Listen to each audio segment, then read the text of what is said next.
والطور وكتاب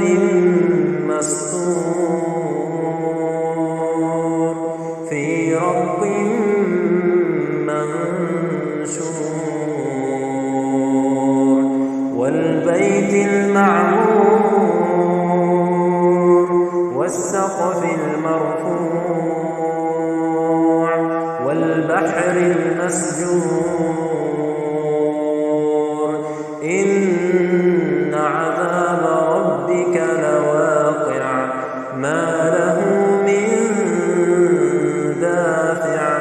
يوم تمور السماء مورا وتسير الجبال سيرا فويل يومئذ للمكذبين الذين هم في خوض يلعبون يوم يدعون إلى نار جهنم دعا هذه النار التي كنتم بها تكذبون أفسحر هذا أم أنتم لا تبصرون اصلوها فاصبروا أو لا تصبروا سواء عليكم إنما تجزون ما كنتم تعملون إن المتقين في جنات ونعيم فاكهين بما آتاهم ربهم ووقاهم ربهم عذاب الجحيم كلوا واشربوا هنيئا بما كنتم تعملون متكئين على سرر مصفوفة وزوجناهم بحور عين والذين آمنوا واتبعتهم ذريتهم بإيمان ألحقنا بهم ذريتهم وما ألتناهم من عملهم من شيء كل امرئ بما كسب رهين وأمددناهم بفاكهة ولحم مما يشتهون يتنازعون فيها كأسا لا لغو فيها ولا تأثيم ويطوف عليهم غلمان لهم كأنهم لؤلؤ مكنون وأقبل بعضهم على بعض يتساءلون قالوا إنا كنا قبل في أهلنا مشفقين فمن الله علينا ووقانا عذاب السموم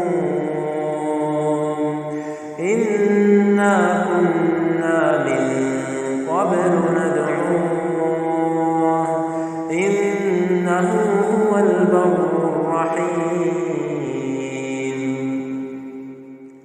فذكر فما أنت بنعمة ربك بكاهن ولا مجنون أم يقولون شاعر نتربص به ريب المنون قل تربصوا فإني معكم من المتربصين أم تأمرهم أحلامهم بهذا أم هم قوم طاغون أم يقولون تقوله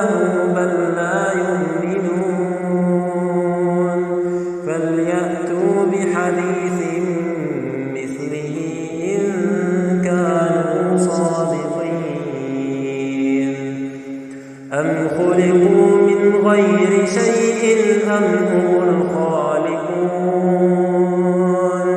أم خلقوا السماوات والأرض بل لا يوقنون أم عندهم خزائن ربك أم هم المسيطرون أم لهم سلم يستمعون فيه فليأت مستمعهم بسلطان مبين أم له البنات ولكم البنون أم تسألهم أجرا فهم من مغرم مثقلون أم عندهم الغيب فهم يكتبون أم يريدون كيدا فالذين كفروا هم المكيدون أم لهم إله غير الله سبحان الله عما يشركون وإن يروا كسفا من السماء ساقطا يقولوا سحاب مركوم فذرهم حتى يلاقوا يومهم الذي فيه يصعقون يوم لا يغني عنهم كيدهم شيئا ولا هم ينصرون وإن للذين ظلموا عذابا دون ذلك ولكن أكثرهم لا يعلمون واصبر لحكم ربك فإنك بأعيننا وسبح